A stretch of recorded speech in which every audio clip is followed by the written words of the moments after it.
Cat of all trades.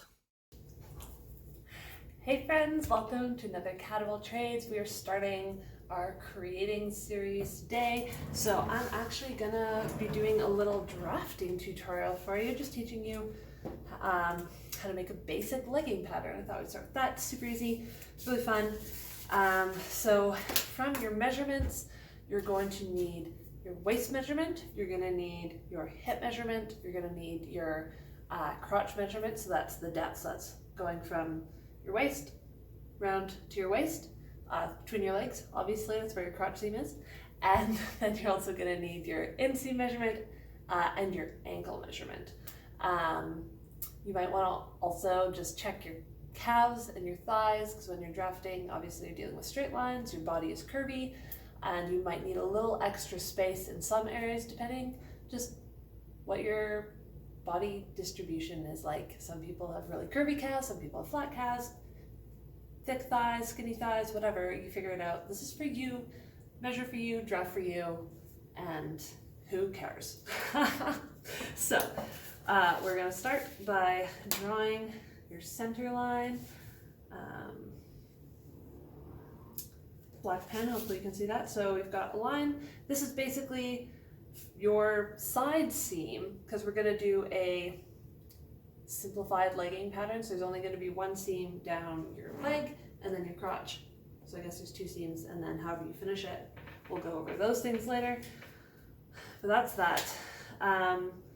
The basic kind of depth, so like how high you want your leggings, that's where this measurement comes in, is from the top to basically where your hips are, because that's going to be where your crotch seam kind of curves, as you'll see in a moment. So for the sake of this easy sketch, I'm just going to chuck it at 2 inches on a 9.5 inch line, so that sounds about right to my brain. The front is going to your right, the back is going to your left. We're going to draw just a nice straight line out from here.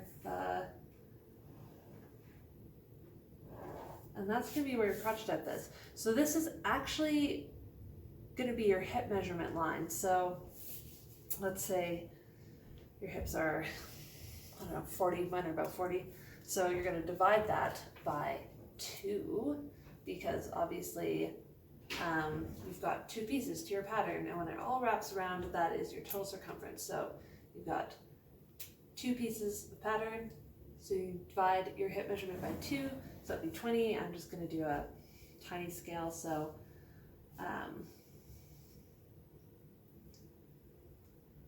should have thought this through. There we go, centimeters, we're good. Okay, so I'm going to draft in centimeters to inches. So this line is now 5 on one side and 5 on the other side, because, and half centimeters. Ignore my rambling. This is half of your hip measurement. So 20, yay, good.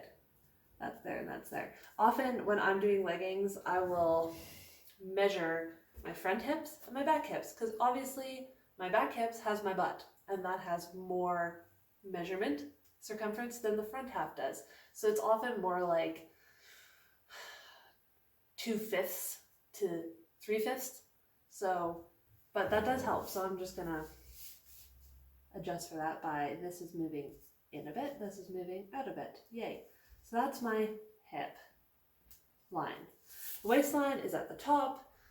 So whatever your waist circumference is, and you can obviously drop this to make up for how high or low you want your leggings to be. So this is your waist. You're going to square down a bit on both sides, which just means that you make a 90-degree here and here. Great. Your crotch curve, this is where it comes in handy to have measured your front and your back. So if you just take the tape, you put it right between your legs, kind of in the middle, and then you measure up to your waist. That is your front crotch depth. So that will then make a curved line which will join up. So you can see kind of the shape like that. It's a scooping motion because it's scooping around your body. So this is your front crotch. Your back crotch, do the same thing. You put it in the middle, you measure around your butt. This is very helpful if, say, you have a bigger butt.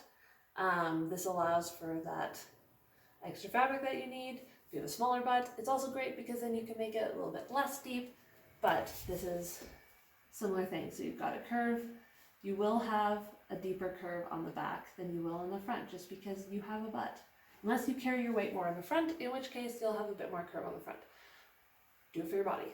This is your back crotch.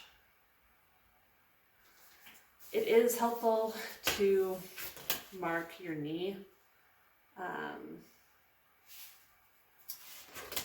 which is probably going to be somewhere around here. Often that's halfway of your leg measurement, but you can check that if you want to. And then your ankle is at the bottom, obviously. So this is your ankle measurement. And then all you have to do is connect your front crotch to your ankle and your back crotch to your ankle. And then the easiest thing is just to measure. So your thigh is here. And if you need more, you can push this seam out. If you need less, you can pull it in and you can have a curved line. My legging patterns usually do have more of a curve, something like what I'm showing you here. And that just gives you the space you need for the legs you got, really. You can measure your calf is about here. Same thing, you can push the seam out if you need more fabric there. You can pull it in if you need less. Ankle, actually we recommend with leggings because they're stretchy, you can actually measure around your ankle. If this was a jean, you'd want to actually measure around your heel, because think about when you're trying on skinny jeans and you're like, oh my gosh, I can't even get my foot through this ankle hole. Another topic for another day. This, ladies and gentlemen, is it. Super easy legging pattern. I'll show you some variations in another episode, how to sew it in another episode, but this is how you make a pattern. So I hope you've enjoyed it, and I hope you're ready to go do some drafting. Have a good one.